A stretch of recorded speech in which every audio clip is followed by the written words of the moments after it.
أعوذ بالله من الشيطان الرجيم بسم الله الرحمن الرحيم وإذ يرفع إبراهيم القواعد من البيت وإسماعيل ربنا تقبل منا إنك أنت السميع العليم ربنا واجعلنا مسلمين لك ومن ذريتنا أمة مسلمة لك وأرنا مناسكنا وتب علينا إنك أنت التواب الرحيم ربنا وابعث فيهم رسولا منهم يتلو عليهم آياتك ويعلمهم الكتاب والحكمة ويزكيهم إنك أنت العزيز الحكيم ومن يرغب عن ملة إبراهيم إلا من سفي نفسه ولقد اصطفيناه في الدنيا وإنه في الآخرة لمن الصالحين إذ قال له ربه أسلم قال أسلمت لرب العالمين صدق الله العظيم التكبير. الله أكبر.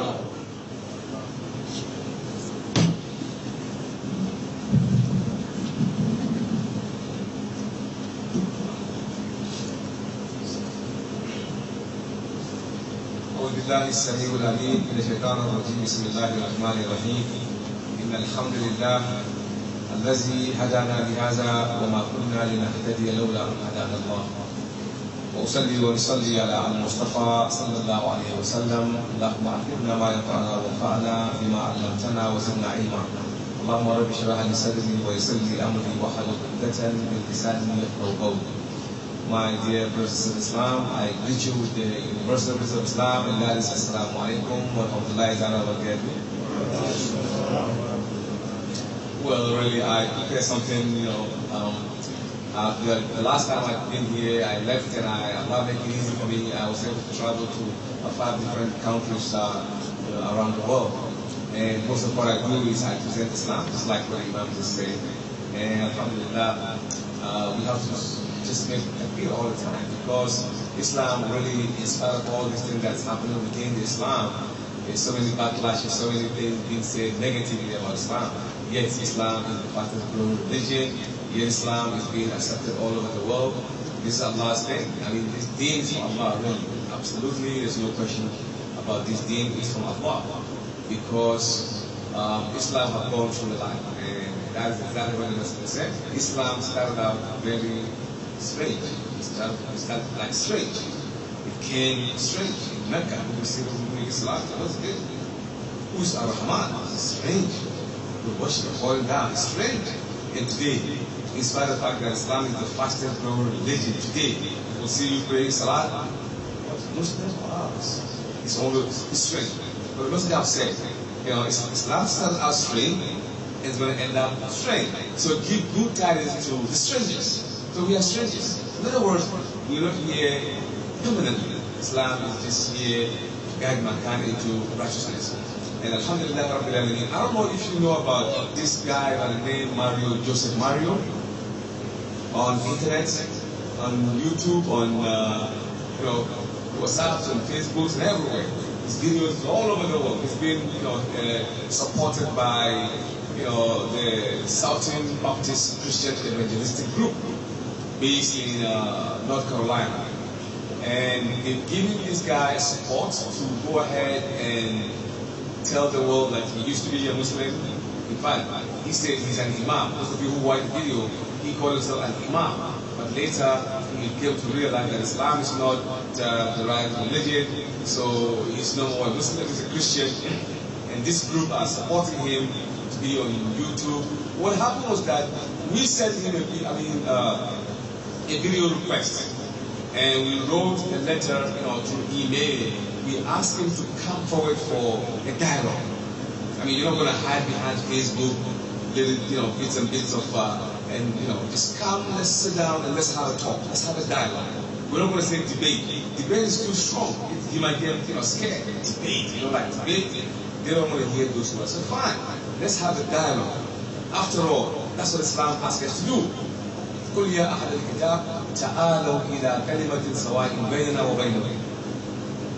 Say to them, the book, تعالوا, come, let us have a common dialogue between us and you. Then Allah gave 3 principles. Allah na'budu illa Allah, we worship none but Allah subhanahu wa ta'ala. ولا نشرك شيئا. We don't associate partner with Allah. ولا يتخذ بعضنا بعضا أربابا بدون الله. We don't take no one from amongst ourselves because of his knowledge and worship him to Allah. We don't do that. But if you tell them this and they refuse, Muslim. Tell them you surrender your will to Allah subhanahu wa ta'ala. That's exactly what we do when we travel all over the world. And I keep mentioning this all the time. The world needs Islam. In spite of all these things that you hear, this negative information, most of Americans really love Islam. Most people love Islam. It is a few people within that are creating all this chaos and confusion. They own the television, they own the radio station, they own all these media outlets, and so therefore they have that strength to propel Islam into negativity, and that is exactly what they are doing.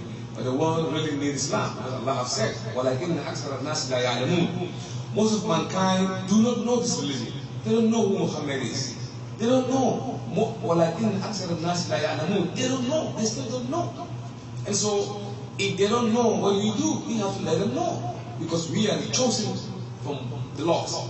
Allah said, you, the Muslims, are the best of people evolved for mankind.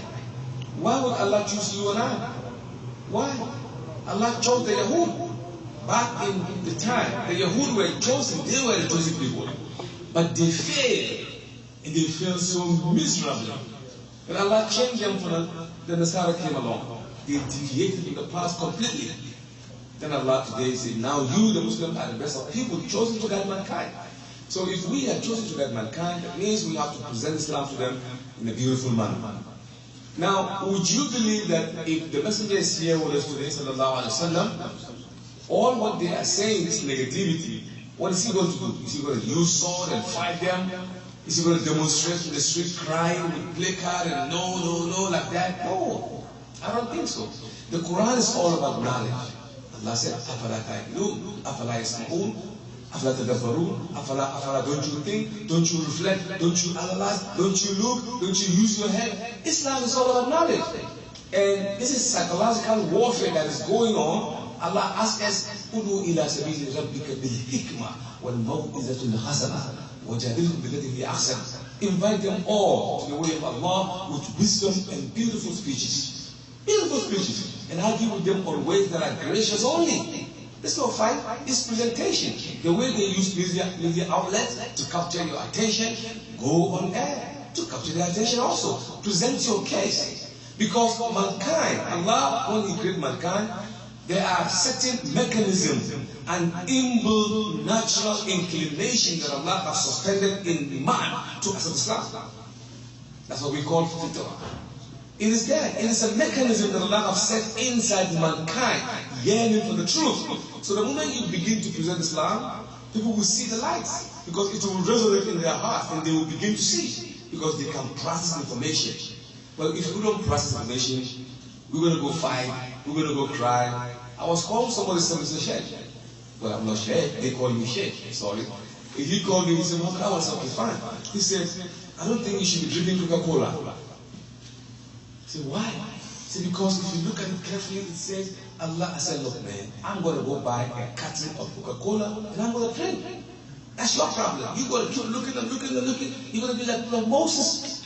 Allah says, slaughter what? Cow? They say, which color? We say yellow. They say, now, how many years? Is it the one that goes to the farm or the one that you raise in the house? Is the female? Why are you creating problem for yourself? Some they make a salat now, but they're looking to see if there's a cross, there's a sky. Why are you creating problem for yourself? Why are you telling me not to drink Coca-Cola?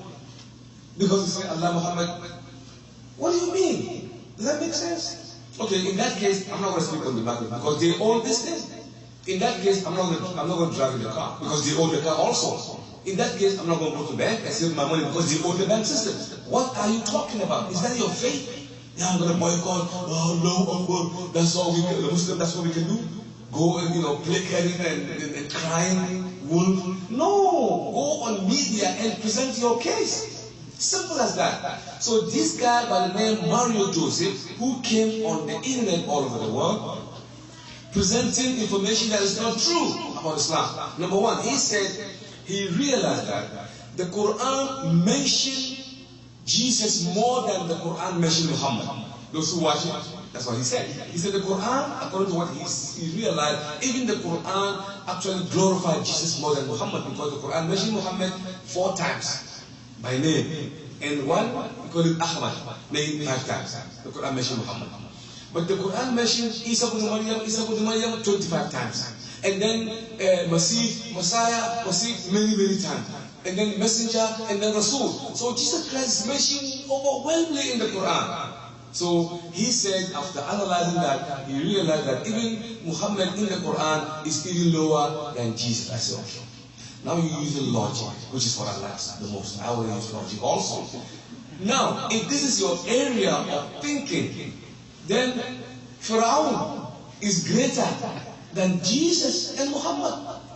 Yeah, because it's mentioned more in the Quran, more than Moses, more than Jesus. He mentioned everywhere. Is this how you put your faith? Counting their name, okay, you have 10, you have 8. Is that what you want to do? Okay, let's do it then. If in that case, Jesus will be, will not be even mentioned. But that is this issue. So we ask him to come and have a dialogue. Then number 2, he said there is a chapter in the Quran. The Quran is actually glorifying Moses. I mean, the Quran is mentioning Muhammad more. Again. So how do we reason with that? First, this is the reason. Moses is mentioned more than Muhammad. Moses is mentioned more than Jesus. Is Moses better than Jesus? Or is Pharaoh more than Jesus and Muhammad also? What would you think? Why Muhammad is mentioned less than Jesus is that? Philosophically, if you go to Jerusalem today, they have a place called the Nativity, where Christ was supposed to have been born.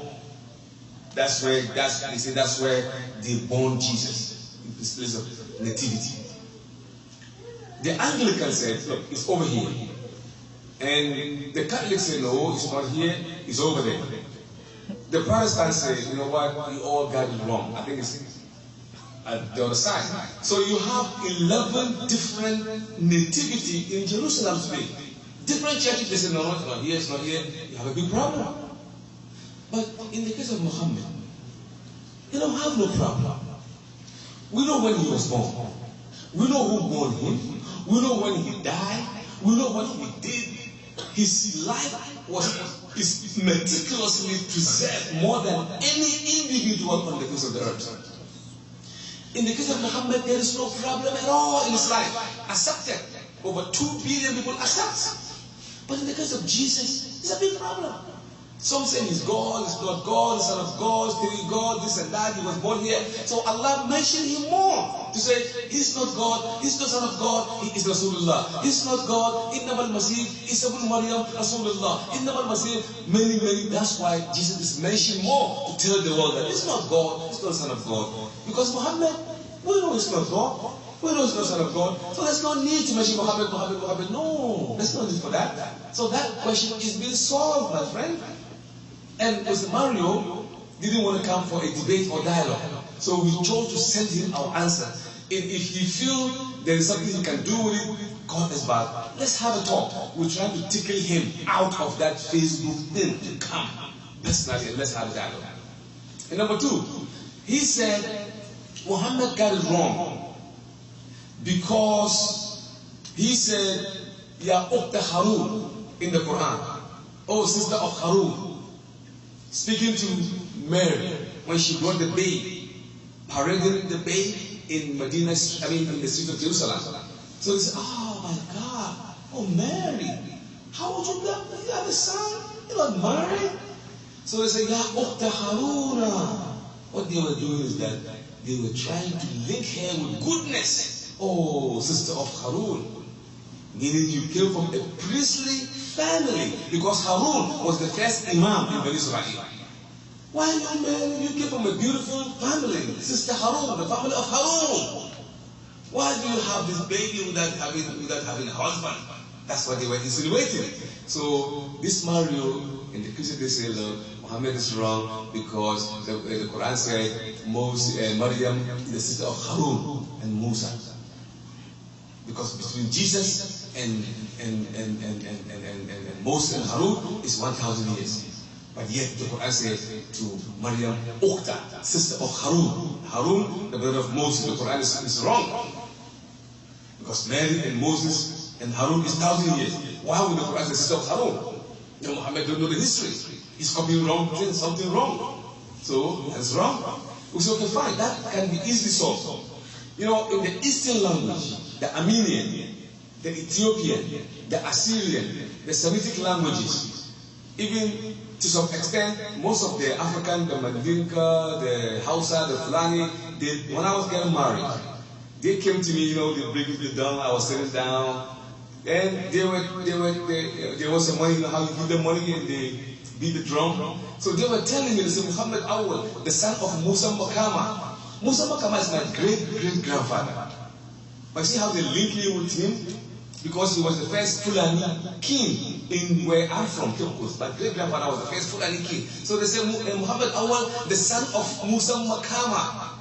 I'm not the son of Musa Makama, but they started to link me. That's the Eastern idiom. So the Quran said, Ya Uqta Haruna. It's not saying that she's a sister physical. No, they are linking her with the family of righteousness. Harun, she came from a priestly family. They say, no, it's okay. Well, if you're still arguing, let's go to the book of Matthew, chapter 1, verse 1. Listen to what the Bible also says, if this is how they argue. The Bible says in Matthew 1:1, this is the story of Jesus Christ. The other Bible said, this is the genealogy of Jesus Christ, the son of David, the son of Abraham. And Abraham begot Isaac. And I said, stop right there. This is the story of Jesus Christ, the son of David, the son of Abraham. Let's stop. The Bible says Jesus is the son of David, the son of Abraham. So we ask, did David beget Jesus? They say, no, we're trying to, he came from the royal link. I said, oh, okay, the same in the Quran. Ya Uqta Haruna. It doesn't actually mean it. So you see how they use these catchphrases. So now that question is also been solved.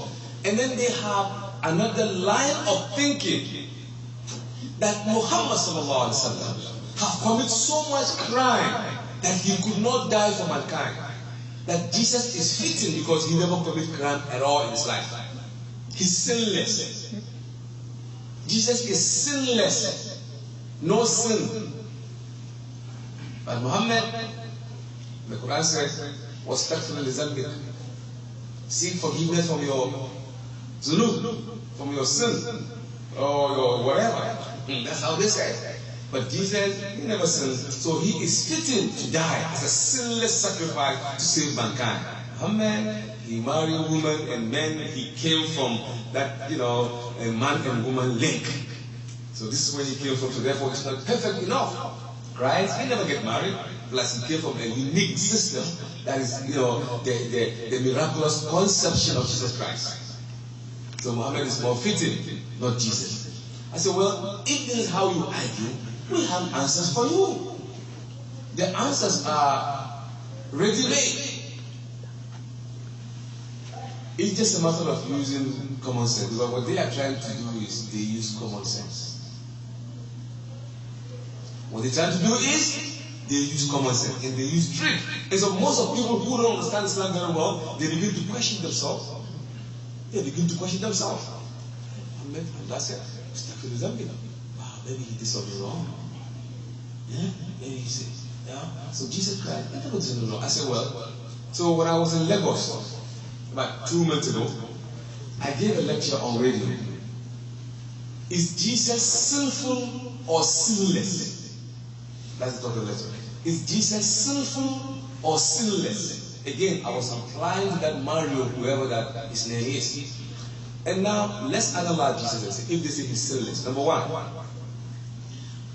Jesus tells us in the book of Matthew chapter 5, verse 22, Jesus said, if anyone say to his brother, you are a fool, that person will be in the hellfire. That's a very good advice. In other words, don't curse your brother. Anyone who says to his brethren, thou fool or you fool, that person is in danger of entering hellfire. That means we shouldn't call ourselves brethren fool, which is good. It's a good advice. Don't call yourself or your brother a fool. Don't curse him. Don't swear on him. Good advice. The same Bible again, if you come a little bit down, Matthew chapter 19, verse 23, Jesus said to the leaders of Jerusalem, you fools, you snakes, and you monkeys. This man just tells you and I that we shouldn't curse. But anyone that curses, he goes to hellfire. And now he's cursing. He said, you fools, you swines, you snakes. Again, Matthew 23. He said, you white sepulchre, you fools, you venoms. How long shall I be with you? The damnation of God is upon you, O Israel. Because you fool, you snake. Why is he cursing on them? When he is telling me that whosoever curses, he's going to hell. So, from this analysis, Jesus Christ is going to hell also.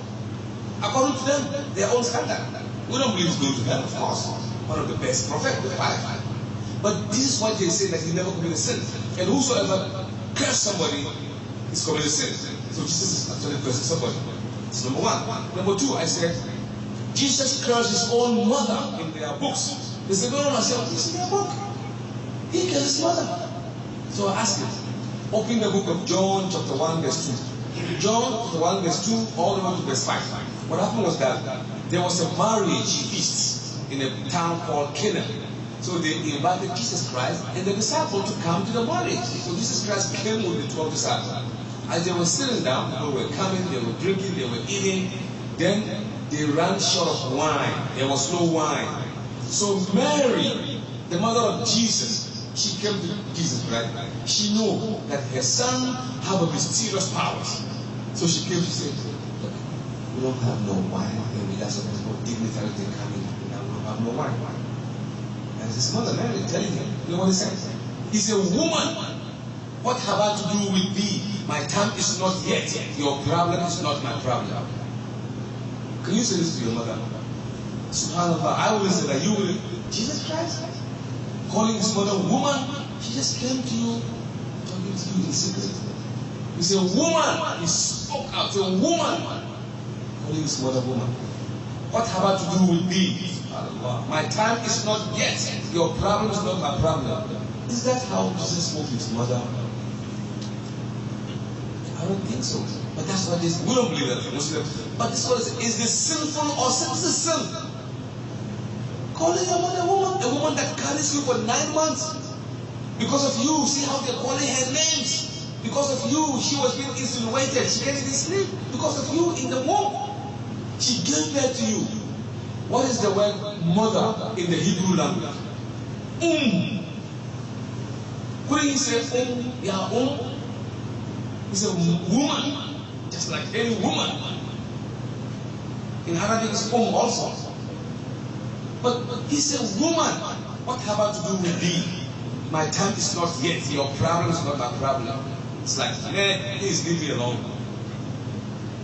The Quran corrected that. وَبَرًّا بِوَالِدَتِهِ وَلَمْ يَعْلِ جَبَارًا شَقِيًّا.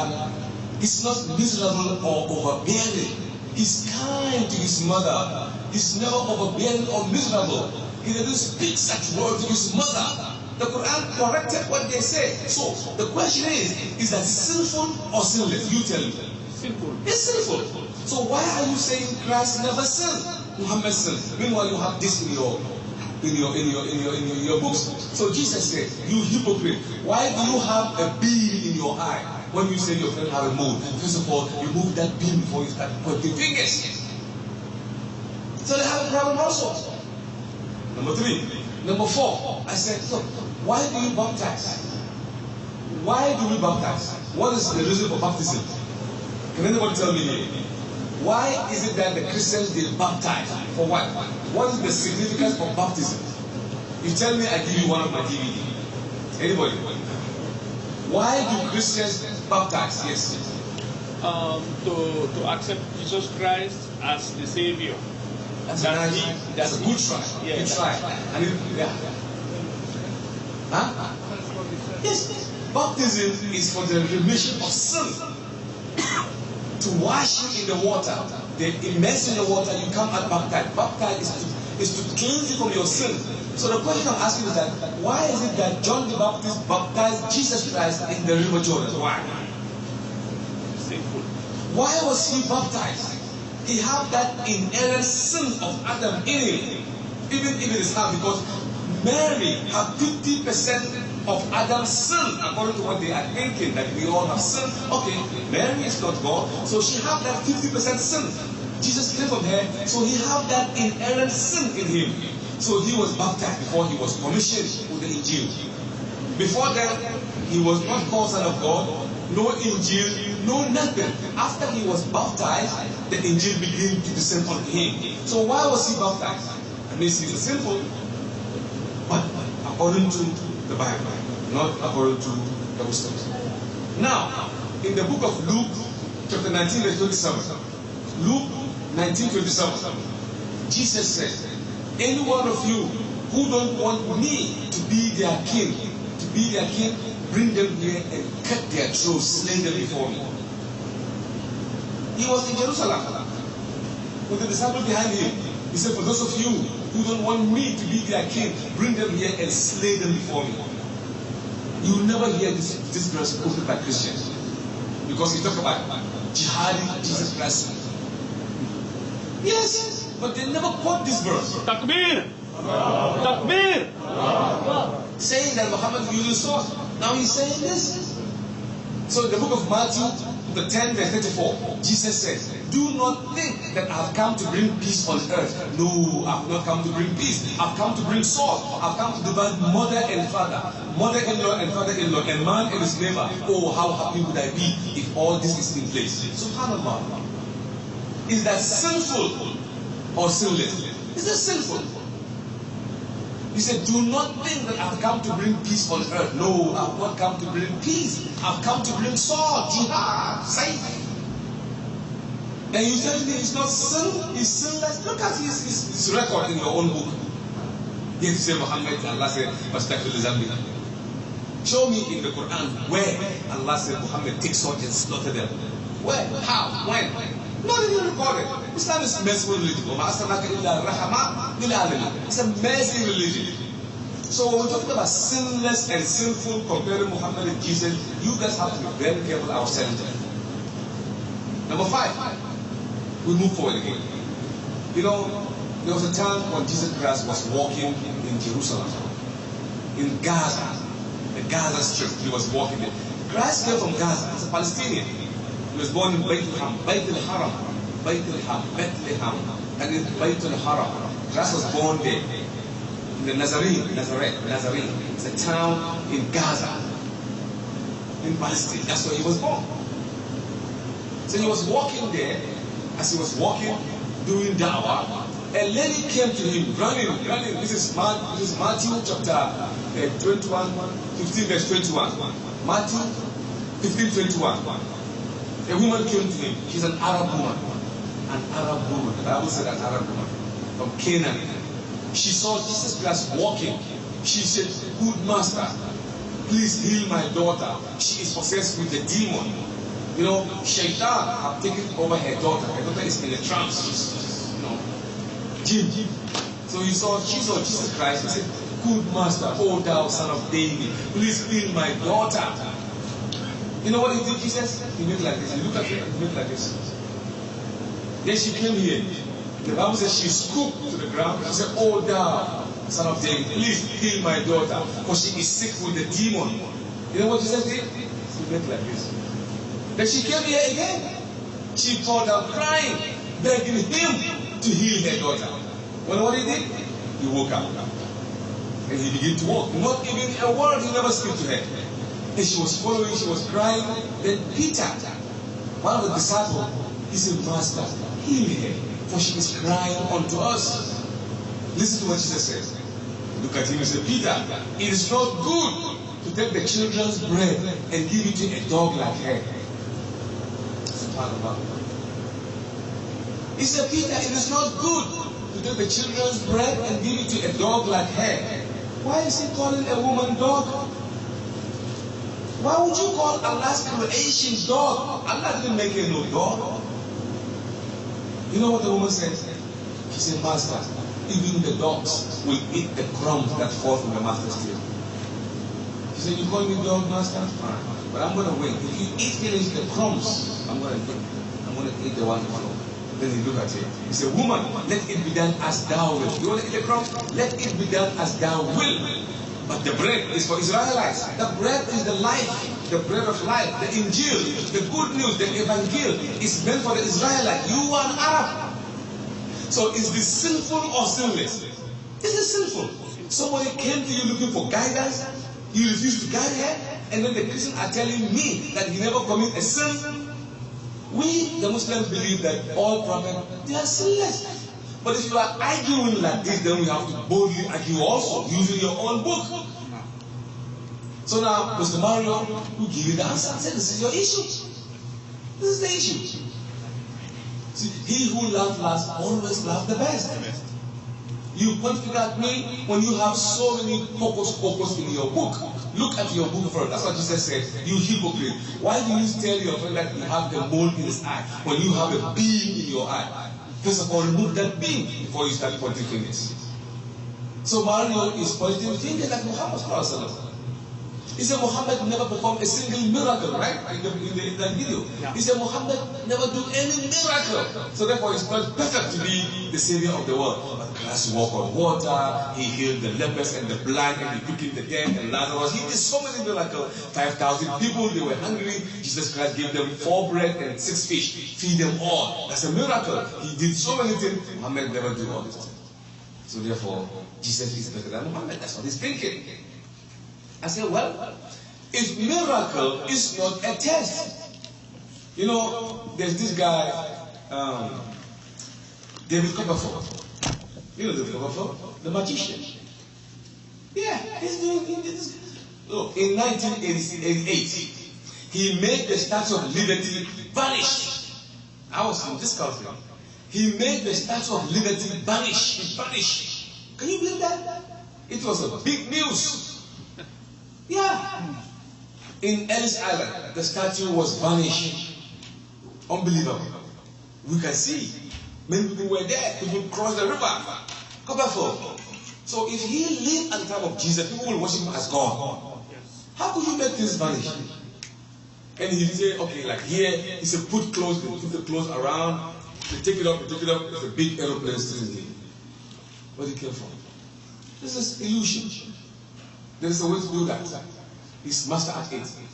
So miracle, according to Jesus, is nothing. Matthew 24:24. Jesus said, for there shall come many false prophets and false Christs, and they will show you many great wonders and signs. If possible, these people will deceive my own elected disciples. Today, look what is happening. Many people are doing miracles in the name of Jesus. They say they do this, the people fall down like that. They said they're doing miracles. So Jesus said, for there shall come many false prophets and false Christs. and they will do so many miracles and wonders and signs. If possible, these people, they can deceive my own elected disciple. So miracle is nothing. So if they are telling that Muhammad didn't do the miracle, Christ did the miracle, I simply have to ask Jesus Christ. Jesus, I was telling them, Wallahi, as far as I'm concerned, Christ never performed a single miracle in his life. Yes. Wallahi, which miracle did he do? Ask him. Let's ask Peter. Peter was the leader.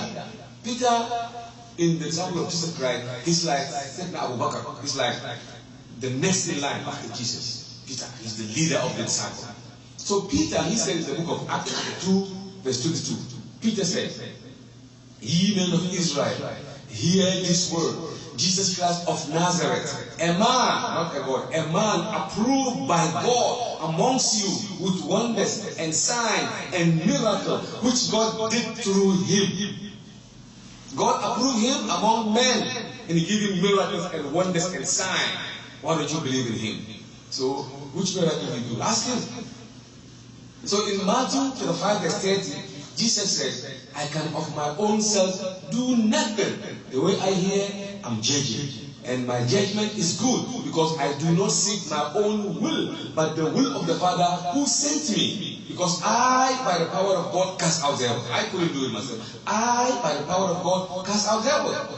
John 14:28, he said, "My Father is greater than I. My Father is greater than all." If you believe in me, it's not me that you believe. It is the Father who sent me. It is him that you believe, not me, because I, by the power of God, cast out devils. So which miracle did Jesus do? No miracle for him. Ask God, give you the miracle. Then somebody said, "Well, Mr. Muhammad, well, Jesus Christ, Lazarus died, and Jesus brought him back to life." If somebody died and you bring him back to life, only God does that. So why would Jesus create Muhammad? He didn't bring anybody, but Jesus created Muhammad. I said, okay, fine. Let's ask Jesus. It's simple. Let's go to the scripture and ask Jesus. Where is it recorded?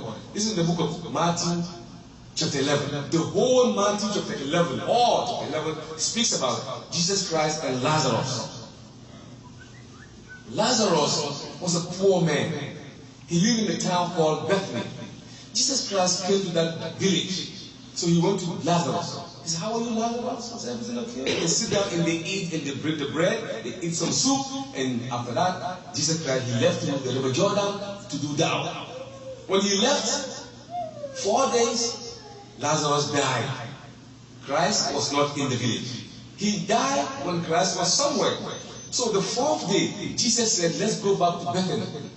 When they go to Bethany, the sister of Lazarus, her name is Martha, she heard that the master is back in the village. So she ran to the gate of the village. She saw Jesus Christ and she fell down. She said, "Oh Master, if you were here, your friend would not have died." Then Jesus said, "Yes, Martha, he's not dead. He will come back to life." Then Martha said, "Yes, Lord, I know he will come back to life in the day of judgment." Then Jesus said, No, Martha. Even now, if you have faith, you will see the glory of God. Where did you bury him? She said, "Bury him in the sepulchre." A sepulchre is the ancient form of burial for the Yahud. They hewn a stone, a rock. They hewn a rock and they put you inside and they put a rock at the entrance. That's how they buried people back in the days.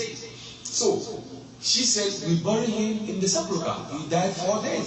Jesus said, "Let's go to the sepulchre. He's not dead."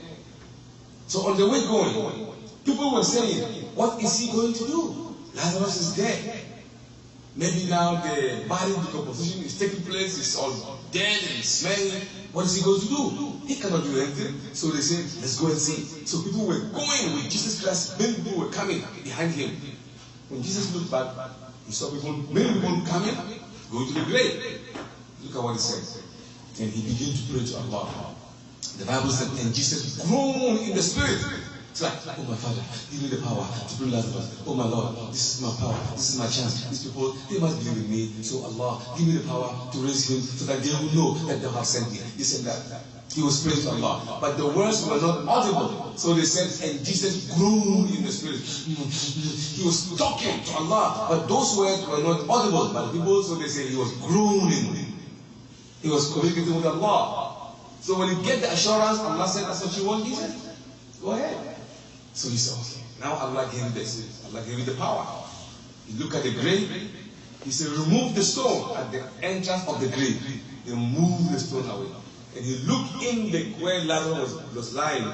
He said in Hebrew, Salisa Kumni Lazarus. Get up, Lazarus. And Lazarus came back to life. So those who were standing there, they said, oh my God, he's God. Jesus Christ is God. SubhanAllah. This man is dead for 4 days. He brought him back to life. Oh, Jesus is God. Jesus was listening to what they were saying. He didn't say anything. He said, remove the bandage. They took up the bandage. Now listen to what Jesus said after Lazarus came back to life. He looked towards the heaven. He said, oh my Father. Now he wants to thank Allah. He said, oh my Father, I know that thou hearest me. And I know that thou hearest me always. Which always? I walk on water, I feed 5 people, somebody is blind. Oh my Father, I know that thou hearest me. And I know that thou hearest me always. But I'm saying this loudly so that these people may know that thou art doing the works. Allah. So that they may know that thou, not me. So, Secretary John Kerry, he just came back from Nigeria. He go and he sit down and he said, look, this, that, this. What was he saying? Those words were not his. It belongs to Obama. Because before he go, they had a briefing. Obama said, look, if you go, say this, say that, say this. So he's Secretary of State. He's an agent. He's a messenger for Obama. So Jesus doing miracle. If I say put the light off, people know. Put it on, people know. Who's doing the work? You. But where did you get the power? Me. So I'm giving the power. Do this, do that. So Jesus and Muhammad and all of the prophets, they're doing things based on what Allah asked them to do. That's why Jesus said, thou art doing the works, so that they may know that thou art doing the works. Number 3, he said Jesus Christ is the Messiah. Muhammad is not the Messiah. Of course, Muhammad is not the Messiah. The Quran said, إِنَّمَا الْمَسِيحِ Isa ibn Maryam Rasulullah. We believe, over 1-2 billion Muslims, we believe Muhammad is not the Messiah. Abu Bakr is not the Messiah. Messiah is Isa ibn Maryam. But this guy is saying that word Messiah, they make it look like something special. Messiah, Messiah. Jesus is Messiah. Muhammad is not Messiah. I say Muhammad is also a Messiah. All the prophets were Messiah, all of them. Why? What is Messiah? We'll deal with that. Now, I'm asking a question. Who is Kalamullah? Who is Kalamullah? Musa Kalamullah. It means the one that Allah spoke with. Didn't Allah speak to Muhammad? To Moses? To all the prophets? They are all Kalamullah. But that title is specific for Musa. Who is Khalilullah? Ibrahim. The friend of Allah. Does this mean all of them are Allah's enemies? No. No, they are all friends of Allah. But that title is specific for Ibrahim Khalilullah. Okay, who is Rasulullah? Muhammad. The Quran said Isa Rasulullah also. Nuhu Rasulullah. Dawood Rasulullah. Ibrahim Rasulullah. But that title is specific for Muhammad. Who is Masih? Isa. What is Masih? Masih in the Hebrew language, it means appointed, anointed, consecrated, given a job to perform. That's what it means. It simply means appointed. To do what? To do something. Al-Masih, Moshiach in Hebrew, is someone that has been appointed to do a job. So he was appointed by Allah to do a job in Israel. So all the messengers were appointed by Allah. So they are all Messiah and Masih. But that title is specific for Isa ibn Maryam. See how you solve the problem? Finish. No problem. So Mr. Mario, I said the problem is solved. I don't see any problem. You run around with your mouth, Muhammad this, Muhammad that. I said, look, I don't see anything. Then he said, Muhammad is dead. He's not coming back. But Jesus is coming back. I said, is that how you judge prophets just because it's not coming back? That means, okay, in that case, Abraham is not coming back. So, I mean, it's a false prophet or it's not a good prophet enough. Jesus Christ, we believe, the reason why he's coming back is because he did not die in the first place. Because it is ordained for all mankind to die once, and the next is judgment day. So Jesus Christ did not die. Because if he died at that time, he will become a false prophet. Wallahi, the moment he died, then he's a false prophet. Why? Look at the Bible said that. The book of Deuteronomy, chapter 21, verse 22, all the way to 25. Simple Deuteronomy 21, 22. It says, if any man commit a crime and you hang him on a tree, you have to bury him that same day. Because whosoever is hung on a tree is a curse from God. It's very sad, and these people didn't see. How come your Bible says, whosoever is hung on a tree is a curse from God? So Christ is hung on a tree. I mean, it's a curse. Rajim. Rajim, the one that is cursed. The Bible says, whoever is hung on a cross is a curse from Allah. That's why Jesus Christ prayed to Allah not to die. Because he knew the Injil. The Quran said, Allah taught him the Injil and the Zabur and the Torah and the Hikmah and the wisdom and the Nubuwah. Allah taught him. So Jesus Christ, he know in the Torah, if anybody died and being hung on the cross, is a false prophet. So he prayed to Allah not to die. So Allah took him up. Allah took him up. So in the Quran, Allah said, وَبِكُفْرِهِمْ وَقَوْلِهِمْ عَلَى مَرْيَمُ بُخْتَانًا عَظِيمًا. Look at this word. Let's stop right there.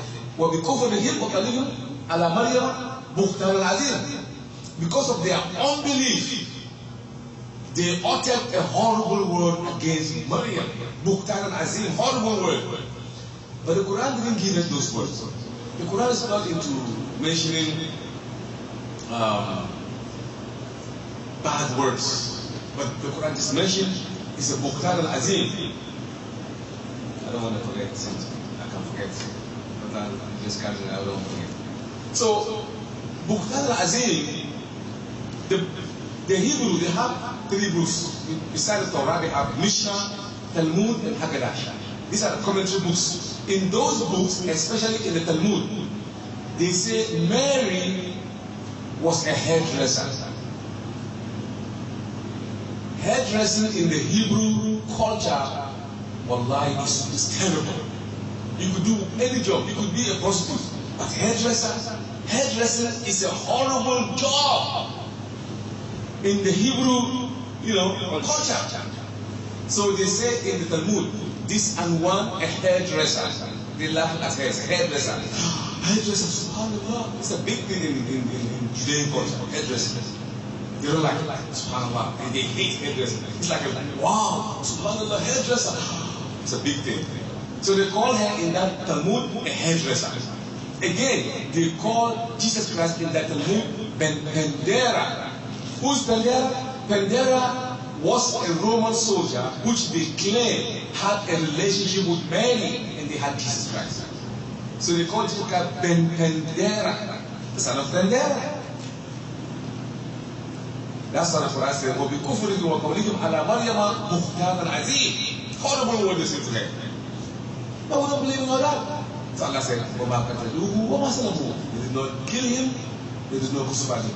Why would Allah mention two deaths? They did not kill him to kill somebody, and they did not crucify him.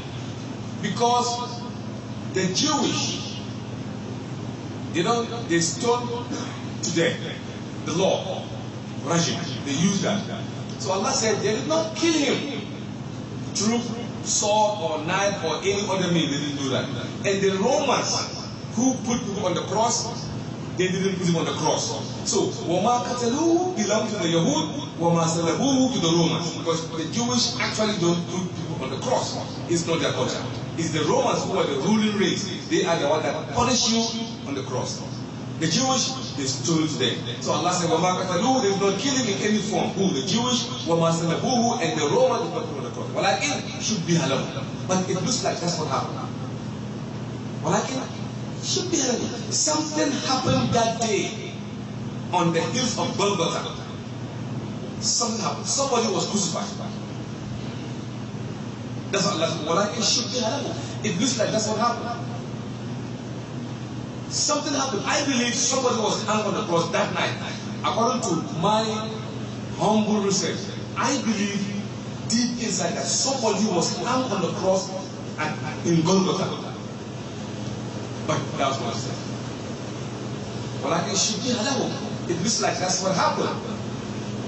But that's not Jesus. Because if he died on the cross, it's a false prophet. So Allah said, "Bal rafahu Allahu ilayhi." Nay, Allah took him to himself. Inni mutawafika wa rafi ilayya. Tawaffa is to die also. Tawaffa is to stop you from work. Tawaffa is to complete. Tawaffa is to cut short, to cut abroad. Allah cut abroad his job on earth. He did not finish. So Allah took him up in heaven. So he's going to come back, inshallah, and then he's going to die, just like anybody else. But before then, he will tell the Yahudi and the Nasara that he was not God, he's not this, he's not the cross. Then he will destroy the swine, whatever they say in the hadith, mashallah, it's going to happen. We believe, but I am not waiting for Isa bin Maryam. Me, I'm not waiting for him. I don't know about you. I don't have reason to wait for him. For what? I'm not waiting for him. What is he going to do? When he comes, he says, look, Mr. Muhammad, you have to pray 6 times and not 4 times. Can he do that? No.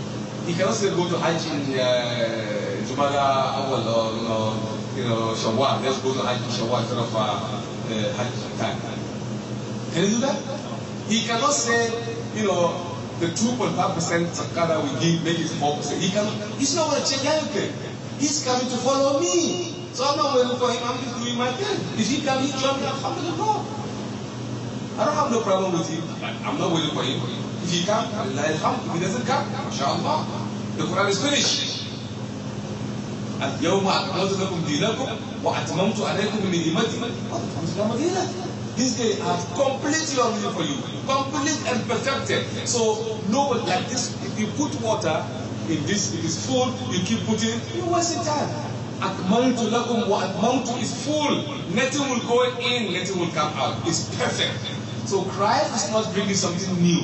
He's only coming to complete his circle and then die. Then they will start. And now they are saying also that Jesus Christ is the Son of God, or he is God preeminent, or he is trying God. The Quran gave a simple, intellectual, logical answer for that. One word, I love that verse. ما المسيح عيسى بن مريم رسول الله قد خلت من قبل الرسل وأمه صديقة كان يأكلان الطعام انظر كيف يبين بالآيات ثم انظر أنى يفعلون. Simple truth, Allah says. Most certainly, Jesus Christ, Son of Mary, is a messenger of Allah. Many messengers came and gone before he came, which is true. Listen to what Allah said, the logic. Kana ya'kulani ta'am. Both Jesus Christ and his mother, ya'kulani ta'am, they have eaten food. Why would Allah tell me and you that Isa ibn Maryam and Mary, they eat food? Of course they eat it, we know. But why is Allah reminding us that they eat food? Kana ya'kulani ta'am.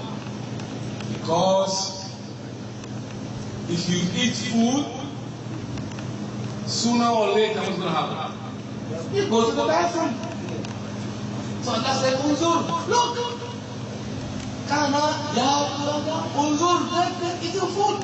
The implication of eating food means you go to the toilet. And the moment you go to the toilet, the flies start to buzz around the bushes. Allah said, Unzur, look. Is he gone? Look, he's eating food. If you eat food, you go to the toilet. God go to the toilet. Can't you think? Allah said, Unzur, look. He said, Summa Unzur, look again in case your mind is done. And now you'll be good. Why did you do it? It's just logic and common sense. So Mr. Mario, I was just waiting for the time that Mr. Mario will, I'm still not losing hope. He didn't come. This is more than a year. I've been sending this, we've been sending this mail. answer. We never received any reply, but we keep sending.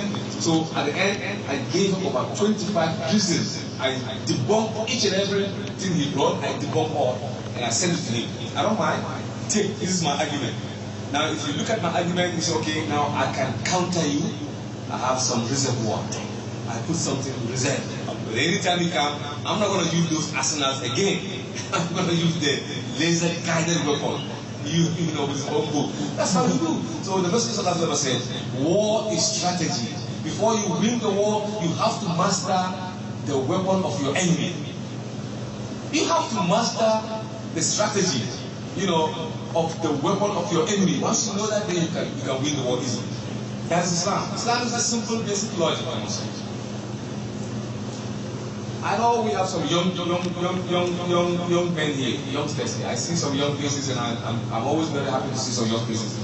See, when I was in school, I love mathematics, and I love science. Science is something that I specialize in science more than compared to religion. People think I do both, but I'm more into science because today we live in a scientific world. It's more logical, it's more pronounced. And so, alhamdulillah, there is this mystery of the number 19 that is going on in the Quran, that people talking about the mystery of number 19, and that that number is so intricate that it is impossible for any human being to write the Quran, which in 1972, the Quran was actually put in the computer. They took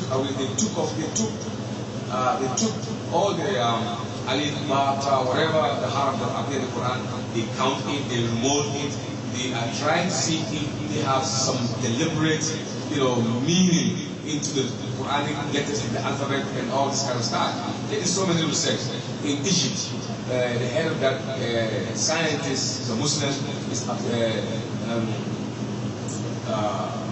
Professor Abdul Basit. Used to be in Egypt. He's one of the leaders of science in Egypt, and he's among those who actually did a very classical findings about the mystery of the Quran. So when he finished, Abdul Basit, doctor, he said the Quran has some kind of mechanism. There is some kind of a mechanism in the Quran. So to speak, there is like a code in the Quran. It's a code. When you go to the bank, you open the code. The Quran has a code. You go to the bank, you swipe your card, you have to put the code. The Quran also has a code. But this code is interspersed all over the Quran. And the number you used was the number 19. 19 is a very hard number. If I ask you to pick a number, you ask me, I will say 2. Because 2 is easy. 2 plus 2, 4, 4 plus 4, 8. You keep adding even numbers. But I'm not going to take no 7 or 9. Those are hard numbers, man. 9 times 2,000 divided by 9. Divided by 8. It's an odd number. It's always very difficult. Even numbers are easy. So, if you look at the numbers, from 1 to 9, I said, 0 is a concept. It is a nothingness. It is added to make sense out of numbers. So the 0 is a concept. What is 0? 0 is nothing. So the numbers are from 1 to 9. The Greeks, they realized the power of number 19. So they call the number 1 alpha and the number 9 omega. Alpha and omega. The beginning and the end. Between the 1 and 9, there's no any number. 0 is just a concept to throw it in. So now, in Islam also we have that alpha and omega. Awal, which is my name, wal akhir. Awal and akhir.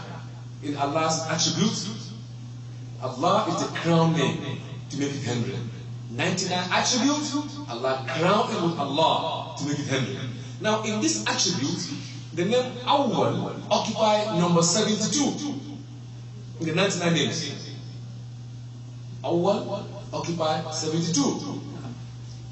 Now 7 plus 2 is what? 9. Okay, let's put 9 aside. The next one is Akhir, which is 73. 7 plus 3 is what? 10. So over here is 9 and 10. Put together how much? You get 19. So Allah said, Alayha tis'ata ashar. On this is number 19. But Allah mentioned, so people say this is the number of the angels who are guiding the hellfire. But as you go deep down all the way to the end, Allah mentioned that this is so that the Yahud, they say, what does Allah mean by this symbol of number 19? Then the Christian will say, what kind of symbol is this? Then the Muslims, their iman would rise up. Then Allah said, let him who have ears follow one of the mysteries of Allah subhanahu wa ta'ala. Alayha Sata Ashara. On it is number 19. So based on this mathematical equation that is being found in the Quran, people are saying that if you look at the Quranic mathematics, you look at how many surah, we have 140 surahs. 114. 114 is a multiple of number 19. 19 goes in 114 without any reminder. That is the first mystery. Now if you look at the word Bismillahir Rahmanir Rahim, it contains 19 Arabic letters. Right? It contains 19 Arabic letters. Alayha Tis'ata Ashara. On it is number 19. Now, the word Bi'ism appeared in the Quran interspersed 19 times. Different Bi'ism, 19 times in the Quran. The word Allah appeared 2,698, which is also a multiple of number 19. No remember. The word Ar-Rahman appeared in the Quran 57 times, interspersed 57 times. The word 57, 19 times 3, 57. And the word Ar-Rahim appeared by itself in the Quran 140 times in the Quran, interspersed. It's all multiple of number 19. The word Al-Quran appeared in the Quran 57 times. 57 is also a multiple of number 19. Now watch my finger. The first revelation that came to Muhammad ﷺ in the month of light was 19 Arabic words. Ikra bi'ismi rabbikal ladzi khalaq. خلق الإنسان من علق اقرأ وربك الأكرم الذي علم بالقلم علم الإنسان ما لم يعلم. 19 words were first conveyed to Muhammad in the Garden of Hira. 19 words. From Iqra up to Ma lam ya'lam, you have 73 Arabic letters. And 73 is a multiple of number 19 also. And that surah, Surah Al-Alaqa, contains 19 verses. Alayha Tis'ata Ashar. All human beings, all of you, you have 209 bones. Yeah, it's biology. Your bone, say the skeleton is 209 bones. 209 is also a multiple of number 19. Every 19 years, the solar system realigns itself after reaching a point called solar apex. Every 19 years. See, I knew this number 19 long before in astronomy. I know that a long time, but now I found it to be very intricate and important because every 19 years the solar system realigns, it oscillates. But every 19 years it takes a different turn at the solar apex. So every 19 years the solar system realigns itself. Alayha is Adasha. If a woman is pregnant, it takes her 38 weeks. 19 times 2, 38 before she delivers. Or 266 days. 266, which is also the multiple of number 19. Wait a minute. There is one surah in the Quran that have no basmala. There is one surah that have no basmala. Which surah is that? Surah Tawbah have no basmala. Well, have you realized that if Surah Tawbah have no basmala, the whole equation is crumbled? Because we're giving that it should be 114. It should be consistent. But now this one surah, no basmala. Wow, so what are we going to do? Allah is the one that created a problem and He solved it. There is one surah in the Quran with 2 basmala. Which surah is that? Surah An-Naml. Innahu min Sulaiman wa innahu. Let's take that Bismillah and give it to Tawbah. Problem solved. Takbir. Problem solved. So in essence, all of them have Bismillah. Why is it that Tawbah have no Basmillah? What is this? What? Why? Why? People just, why? The why is that if you read that surah carefully, from today, try. Allah, very angry in that surah. So angry. Because the Muslims, they keep breaking the pact. They make accord, they make agreement, they break. They steal Muslims, they cut them, they kill. So Allah was angry. No rahmah. That surah, no rahmah. Allah said, tell Muhammad, go and talk to the Muslims, catch them every corner, lay wait for them, cut them, kill them, this, that, because they are not fulfilled. But if they humble themselves and if they believe, forgive them. Allah was angry at that time. So there was no rahmah. Allah gives commandment. They are killing you, they are doing this, they are breaking the rules, kill them also. Do this, do that, do this, do that. Later Allah cooled down. So in Surah Al-Naml, Allah said, okay, now we can get innahu min Sulaiman, but let's give it to Surah Tawbah. So now we balance the equation. So balance. If you're working with your wife, she holding her bag, and you're working with your sweetheart, your wife, darling, mashallah, you're going to, Sizzlers or Burger King to go and enjoy yourself. Yeah, once in a while, don't stay home and eat that. No, take them out. Yeah. It is the kingdom of the Lord. Yeah, I tried that. It's working, man. It's working. You stay home all the time. You got your food, the same old thing. You sit in your chair, the same chair. Eating, same TV, same. No. Go outside. Go to Sizzlers. Go somewhere. Dazzle her, mesmerize her. Yes, go downtown by the sea area. Let it feel different, man. Having on the green. Down on the green. 72nd. Yeah, or 73rd. Oh, I'm 65th. Just order something, spend for her. She will be happy for that change, that environment. It will infuse, it will rekindle the Lord. And that day when you come back home, it's going to be a different story, I'm telling you. I know, I'm telling you, man. No, seriously. Buy chocolates, buy some candy. Yes! When you come in, I don't know. Get something extraordinary. He said, oh, man. She's for you. For me? Oh, that's... Oh, come on, man. Women, they don't want... We are the cause of the problem. We don't do this, so we think they are enemies. No. They just want something to buy. They're like cats, play with them. So you buy them that candy. Be nice, take them out once in a while, eat, and it will inject. And tell her I love you once in a while. Tell her she's beautiful once in a while. Wallahi, do that. Most of our culture couldn't do that, but the messenger does that.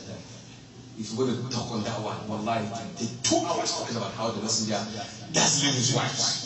With gifts and encouraging them in terms of love, holding her, running, doing this and that, giving them gifts. The Messenger does that in the kitchen. He's busy, man, cooking things up, helping them out.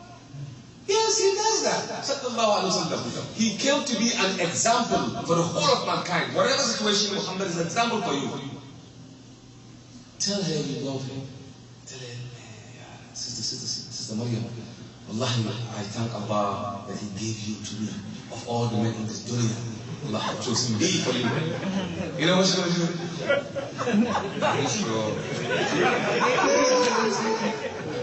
She will be happy. What else? One word is simple. You capture her. One word. If the food is not even sweet, eat it with vigor. Wow, so good, man. MashaAllah.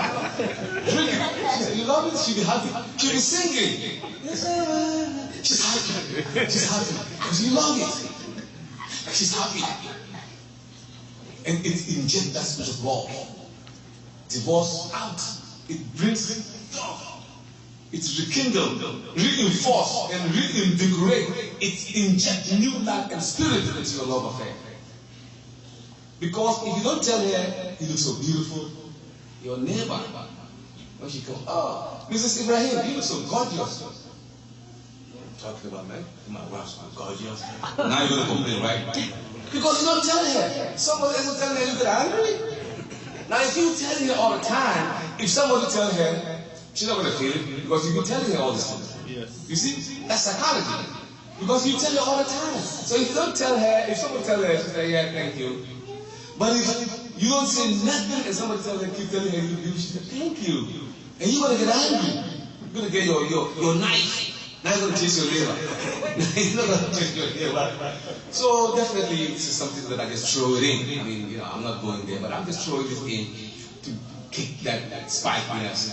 So definitely, you're looking at me, you give me more encouragement, I'm going to keep going until my saliva is going to go dry. So definitely I'm going to put a stop here. And I don't know if you're going to ask me a few questions, if there is. Otherwise, وآخر دعوات الحمد لله رب العالمين والسلام عليكم ورحمة الله تعالى وبركاته.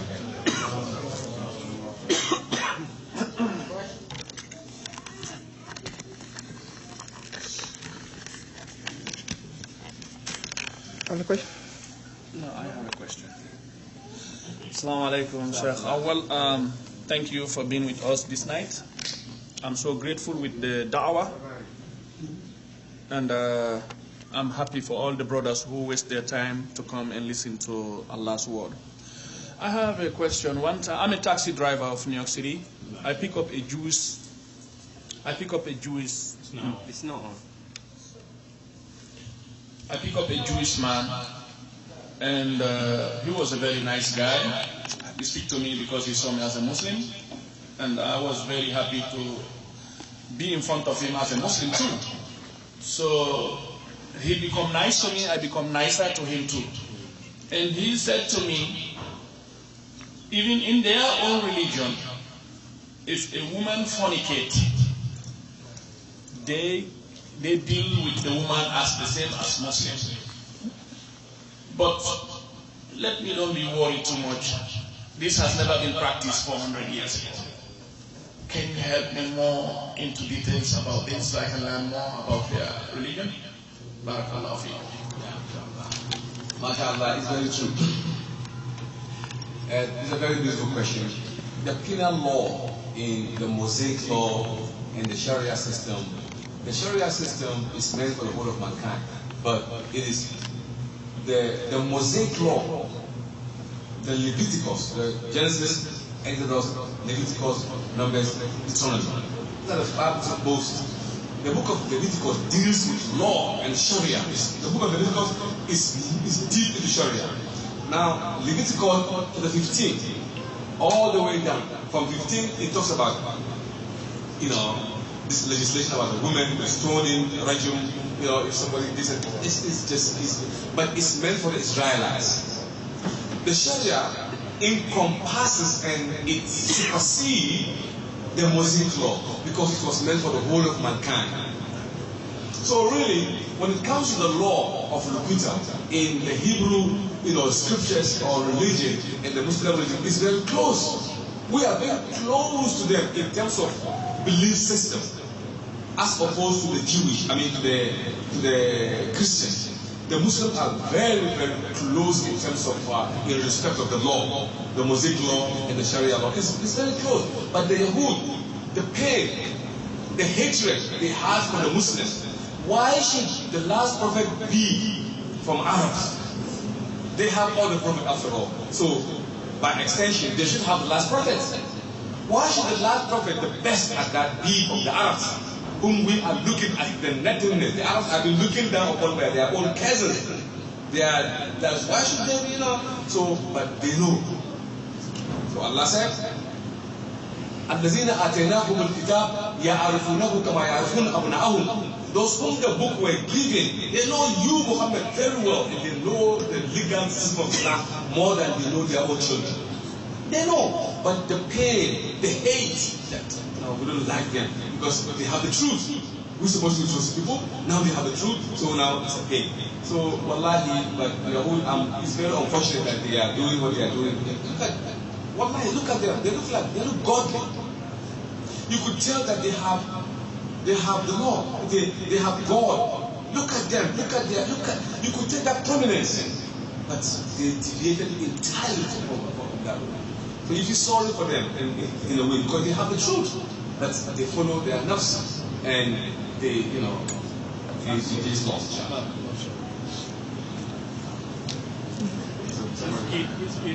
Keep going.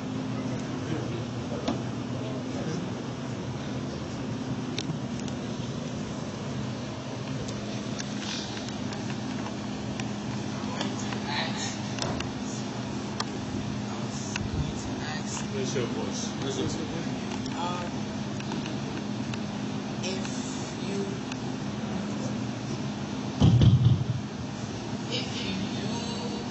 you do preach about Islam to non-believers and they still don't listen, why don't they listen? Like, why don't they feel it sometimes? Why don't they listen? Yes. We preach to them about Islam and they don't listen. Why? Why they don't listen? Okay. My brother just asked a very nice question also. The question, as you all know, that if you preach to the Muslims and try to give them Islam and if they don't listen, why? After all, it's the truth. Why is it that they don't listen? Yours is to present the case. In the case of the Muslims, Allah asked the messenger to preach. Only you preach, but I'm the one that gives hidayah. Guidance belongs to Allah.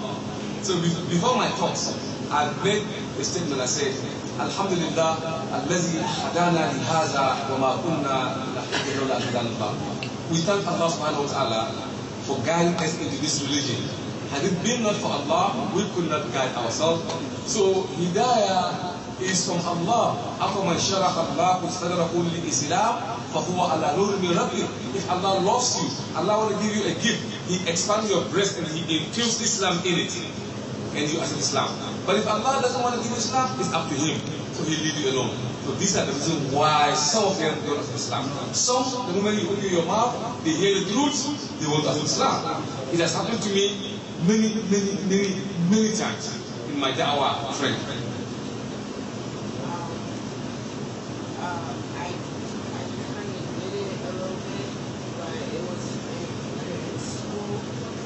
Came here. Right. Bring it back. What is your question?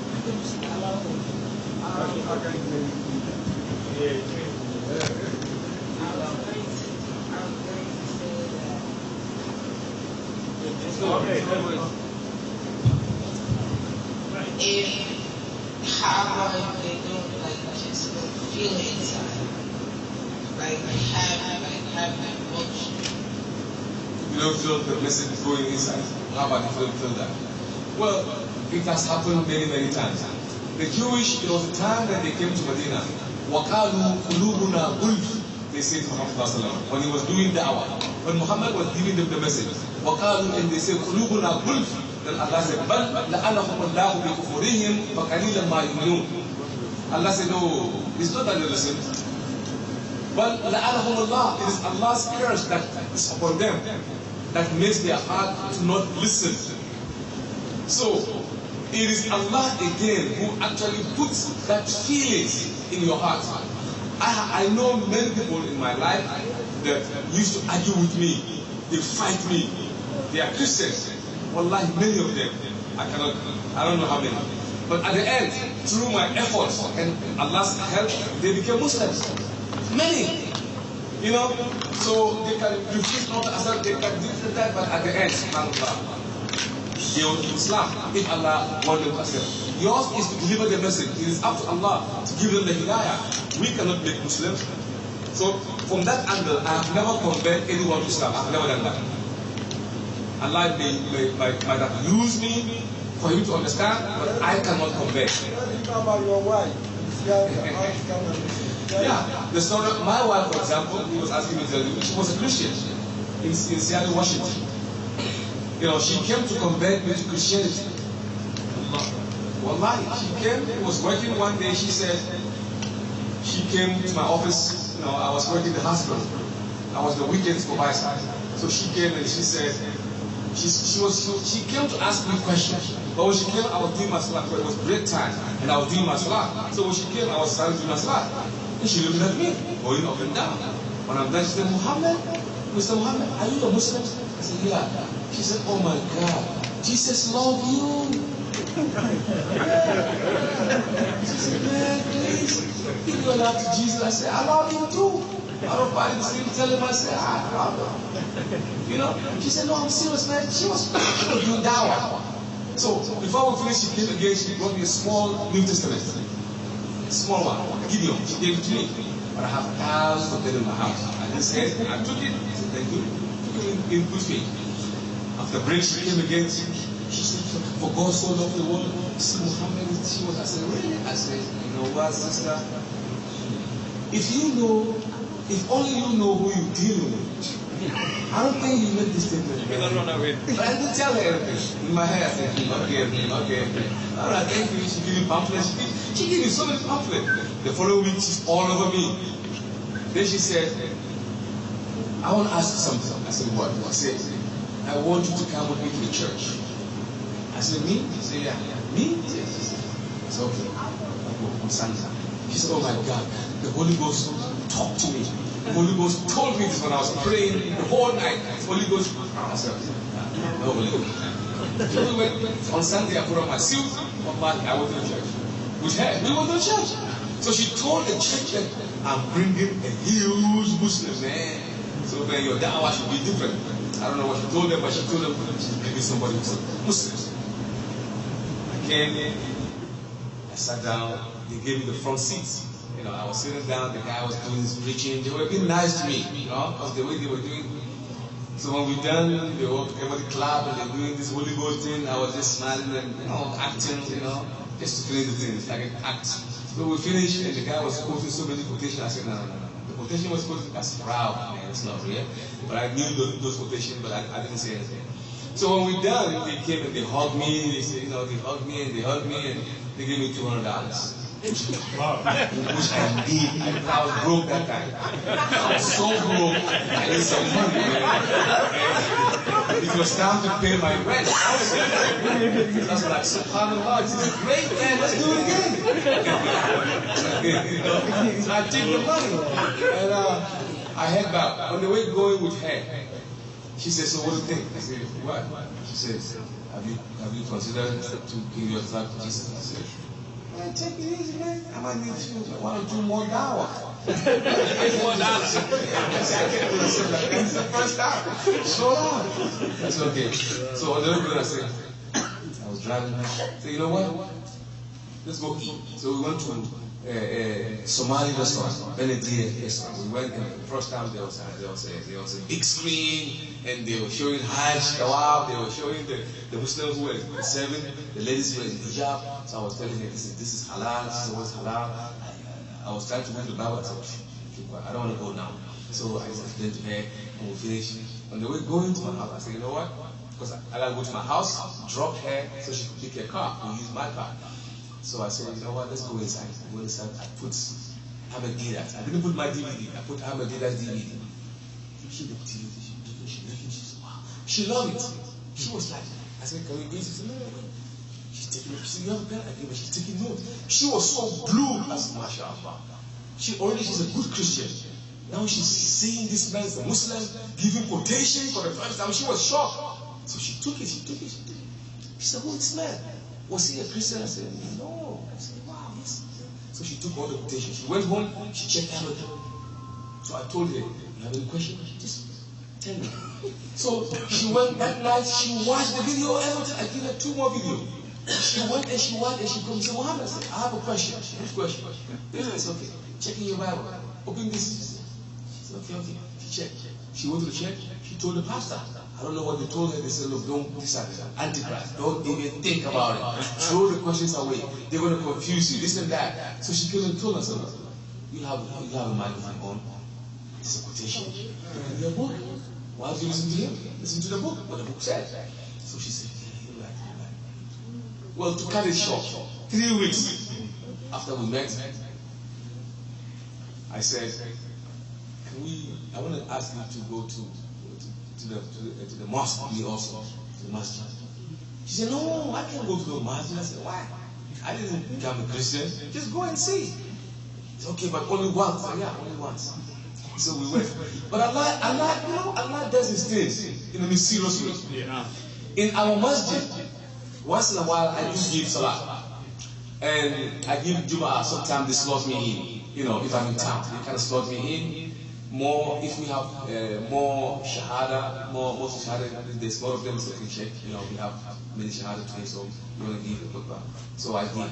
But that Friday, I was not slated to give a talk. I was to speak maybe in 2 weeks. And the imam that was supposed to come and give the khutbah, he got stuck in the traffic. And I was sitting there. So they said, they look at the time, everybody's looking at the time. I'm glad the imam is not coming. You know how they look at the door to see the imam is coming?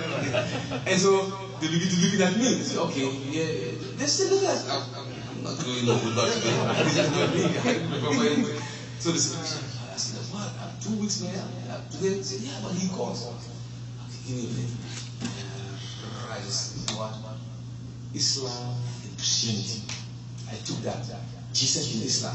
So I go. So I went on there. And she was with the women upstairs. They had a TV. She saw me. So I was giving, I drew and I presented, I started doing the khutbah on Jesus in Islam. I was quoting the Bible and the Quran, the Bible.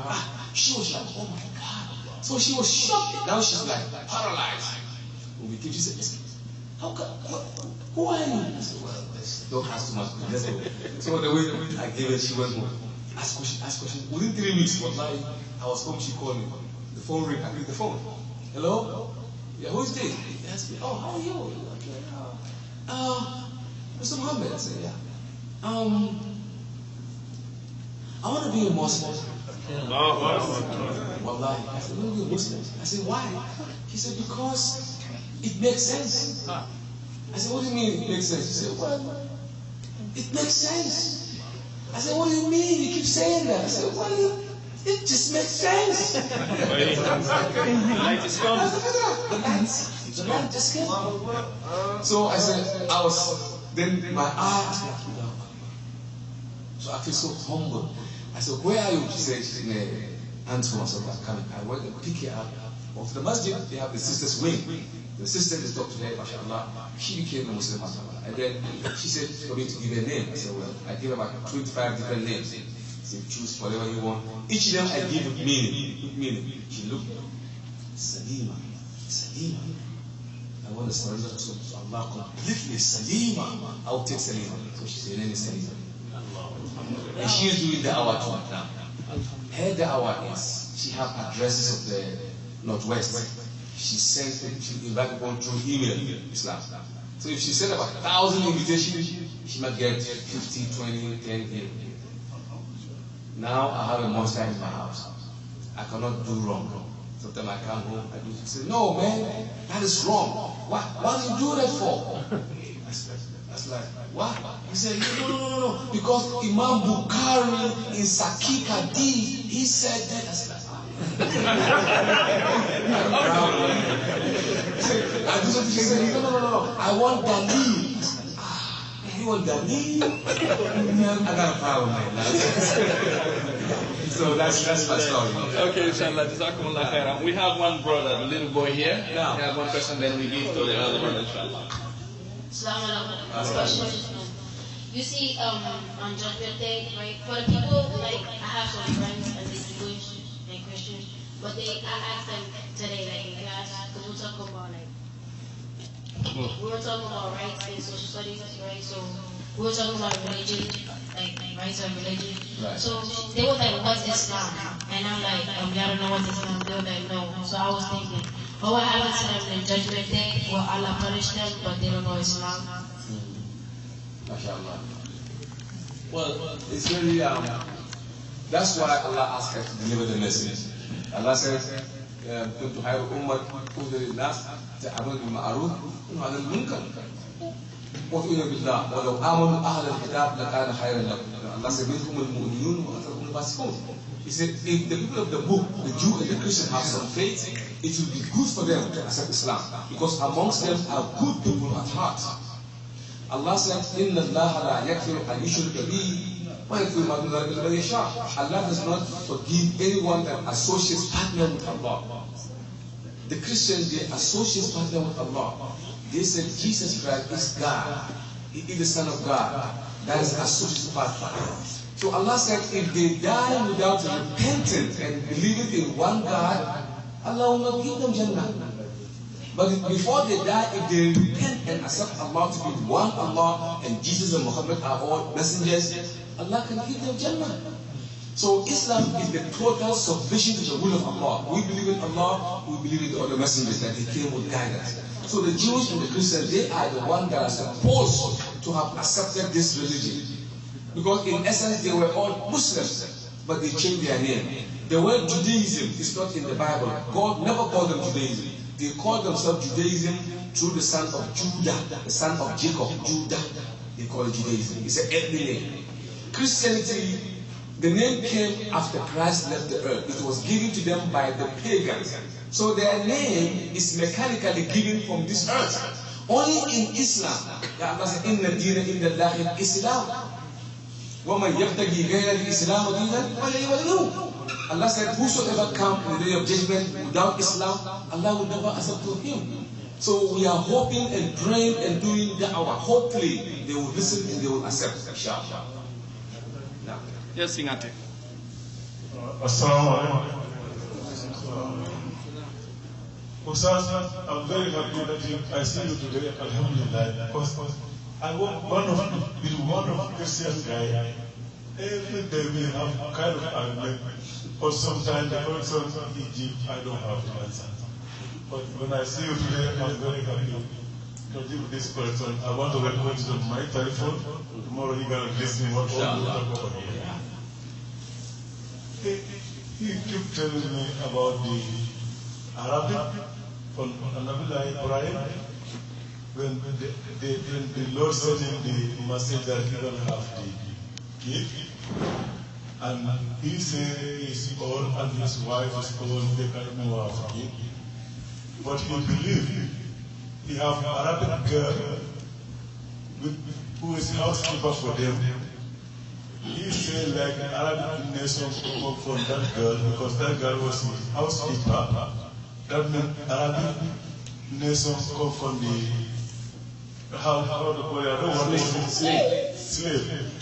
So that meant they are not good people. So like the Jewish nation come from the really keep, but I don't understand it. When he asks me, he always want to criticize me in that. I understand. And the second word was, he keep asking also, why our prophet will never have his picture like Prophet Muhammad sallallahu alaihi wasallam. He said the reason we don't have his picture, that means he is not blessed. Because any of the prophet, he can even have picture. I say, but picture does nothing. So all the picture we see, my thinking those are not the real, they just make us moving. But even we just believe from the word, but the thing was not tested, that's why it's not picture of our prophet. So since I see you, I'm happy to answer this question. Please. Alhamdulillah, very nice questions also, which need to be clarified. Number one, let's begin from bottom up. In the case of the picture, there is no recording of Jesus Christ that we don't know his likeness. The Christians believe that the picture that they have, they are depicting, was first written, it was first painted after the Renaissance by Van Gogh and Rembrandt. Van Gogh and Rembrandt are the master, painters, specialized on painting. So Van Gogh actually depicted in the earlier paintings of Jesus Christ, they depict him as a brownish person. But later, after the Renaissance and the Spanish Inquisition, they begin to change the picture of Jesus Christ. They make it look more European because they want their God. They don't want their God to look like Jew. They said it is the Jew who killed Jesus, who killed their God. So why should they glorify the picture of Jewish people? So they have to give him a Western European figure. Look at the Jesus picture. He looks like Norwegian, or a Finland, or German, or a British. A man from Palestine? A man from Palestine? With a blue eye and blonde hair? Look like a German face? From Palestine? SubhanAllah. So this is what they painted about Jesus Christ. Now, the Roman Catholic, they said the picture of Jesus Christ is real because it is when he was put on the cloth after he died, they say, after he died, when they put him on the cloth, the sweat of Jesus Christ marked that white linen. You know, the cover, the linen sheet that they covered after he died, they say. So after they covered him, his face appeared on that linen. You know, they call that the shroud of Turin. The shroud of Turin is the picture which they copy and eventually they have this picture. But how can they have a picture of white Jesus Christ? How can they have his picture? There was no picture at that time. There was no camera at that time. Where did they get that? This was the shaitan. Subhanallah. But they tried to do something that's not there. At Muhammad's time, there was no picture that we can still picture. There's no picture like that. No, we don't have that. There's no prophet that survived picture. There was no picture, you know, the prophet of Allah. So if you bring the picture of Jesus Christ, you don't accept of Muhammad, you can accept because there was no picture at that time. So that we don't even want to know if Christ is black or brown or yellow or white or yellow. We don't care if Muhammad is black. We know he existed, and that's what matters the most, not the color or whatever. That does not mean. Now, number two, the first one is that Jesus, the son of sacrifice. Who is he? Is he Isaac or Jacob? They are claiming that it was Isaac because Sarah was the wife of Abraham. So Sarah was almost 80 years old and no child. Abraham was almost 95 to 100 years old. He kept praying to Allah all the time to give him a son so that he should succeed him. And so Sarah, she said to her husband Abraham, Abraham, why don't you take our maid, which the Egyptian king had given me? Why don't you take her and marry her? The Bible says, why don't you take her and marry her? Maybe the Lord will bless us through her. Abraham accepted and he paid all the dowry, whatever he's supposed to be doing, he paid. Then he married her. He didn't take her as a girlfriend, he married her. So they had a son. And the son is called who? Ishmael. What is Ishmael? In the Hebrew language, it means God have heard your prayers. Ishmael intakallam. Ishmael, El is Allah, God. Ishmael heard. God have heard the prayer of Abraham to get a son. So that name was given by God to an angel to give it to Hagar to name the son. That means God is concerned with the son. And they said, she is a slave. Fine, a slave is married to a prophet, not a girlfriend. And they had a son. So is that son legitimate? Is he legal? Of course. In the book of Genesis 17 verse 20, God Almighty speak about about Ishmael. God Almighty said, as for Ishmael, I have heard thee, O Abraham. Behold, I, God Almighty, I will make him a great nation. I will multiply him exceedingly. He will become like the stars in the heaven, and he will beget kings and princes amongst him, because he is your seed, and I will make him a great nation. That's Ishmael. If Allah said, I will make him a great nation, a great nation. Look at the Middle East today. Most all the countries belong to Ishmael. Great nation. I will make him a great nation. He will beget kings and queens among his people. We have King Abdullah, King this, King that, Queen. Of course, we have all of them. Only one, Ishmael, Isaac, just Israel. Even within that Israel, we have shared inside. So, who is the son of sacrifice? That's the question. The Muslims said Ishmael. They said it's Isaac. The question is solved today. We're going to solve that for today. Genesis 22, verse 1. Listen carefully. Whether is Ishmael the son of sacrifice or Isaac the son of sacrifice. It says, Genesis 22, verse 1 to verse 3.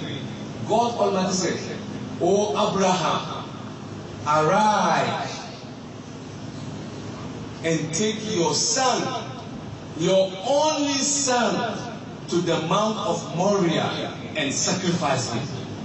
I don't know if it's the Mount of Marwa, but they say, Abraham, arise and take your son, your only son, Isaac, and go to the Mount of Moriah and sacrifice him. Look at the English. take your son, your only son, Isaac? No. Isaac has never been the only son of Abraham at all. But Ishmael has been the only son of Abraham for 14 years before Isaac was born. So how can you say God can't speak good English? Take your son, your only son, Isaac? Isaac is second. Second son. Isaac has never been the only son. The only son was Ishmael for 14 years before Isaac was born. So they changed the word. So it should be take your son, your only son, Ishmael. Yes. But they say your only son Isaac. No, Isaac is not the only son. So the Quran said, the Bible tells them that they have changed the word. They are changing the word. They have changed it, always changed it. So in the book of Jeremiah, chapter 8, verse 8, it says, Jeremiah says, do you think that we have the law of Moses and the other prophet in our hands still? No. The pen of those who write the book have turned it into a lie. They changed the word. The Quran confirmed, فَوَيْلٌ لِلَّذِينَ يَكْتُبُونَ الْكِتَابَ بِأَيْدِيهِمْ ثُمَّ يَقُولُونَ هَذَا مِنْ عِنْدِ اللَّهِ لِيَشْتَرُوا بِهِ ثَمَنًا قَلِيلًا فَوَيْلٌ لَهُم مِّمَّا كَتَبَتْ أَيْدِيهِمْ وَمِمَّا يَكْسِبُونَ Woe unto those who write the books with their own hand and then they say it is from Allah. So they keep changing the word. They keep changing. So inshallah, that is a different topic. It's like 2 hours topic on this one. The son is Ishmael or Isaac. It's 2 hours. Don't cut it. So inshallah, I hope that I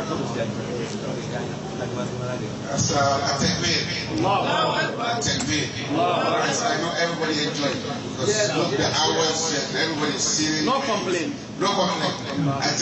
Alhamdulillah, brother, you won yourself a CD. Otherwise it's expensive. But only for you. And the topic is the salvation.